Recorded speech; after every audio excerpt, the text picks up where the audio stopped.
హరే కృష్ణ అండి. ఈ మధ్య అందరూ భగవద్గీత భగవద్గీత అంటున్నారు. అసలు భగవద్గీతలో ఏముంది?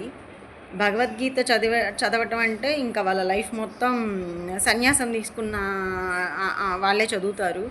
లేకపోతే లైఫ్లో ఇంకా ఏది లేనప్పుడు, ఏ కోరికలు లేనప్పుడు మూలనున్న ముసలి వాళ్ళు చదివేది భగవద్గీత అని చెప్పి చాలామంది అపోహపడుతుంటారు.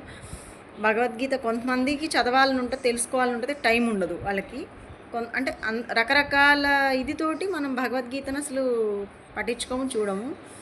కానీ భగవద్గీత ఎప్పుడు ఉపదేశించబడింది అర్జునుడికి శ్రీకృష్ణుని వారు అంటే, ఆయన విషాదంగా ఉన్నప్పుడు ఇంకా నా పని అయిపోయింది, నేనేం చేయలేను కృష్ణ అని కూర్చున్నప్పుడు భగవంతుడు నీలో ఈ శక్తి ఉంది, నువ్వు చేయగలవు అని తన లైఫ్ని మళ్ళీ నిలబెట్టిందే భగవద్గీత.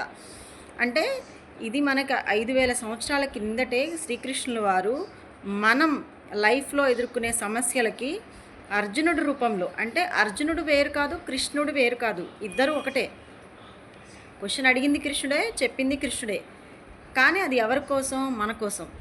మనం లైఫ్లో ఇప్పుడు ఎదుర్కొనే సమస్యలకి సొల్యూషనే మనకు ముందే రాసిపెట్టి ఉంచారు. అంటే మనం కష్టపడకుండా భగవంతుల వారు ముందే రాసిపెట్టి ఉంచారు.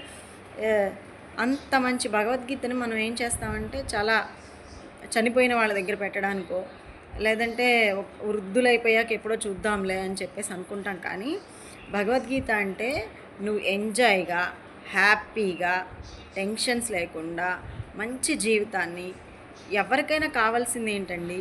మంచి లైఫ్ని ఎంజాయ్ చేస్తూ బతకడమే కావాల్సింది.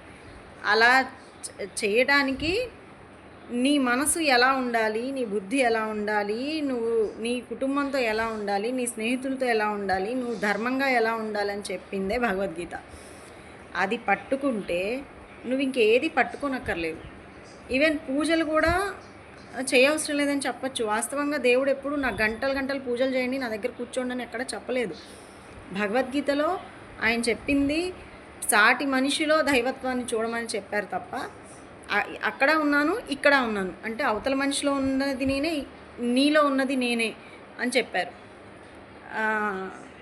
సో భగవద్గీతని మనం నిత్య జీవితంలో ఎలా అన్వయించుకోవచ్చు అనేది నాకు తెలిసినంత వరకు నేను చెప్పాలని అనుకుంటున్నానండి. హరే కృష్ణ.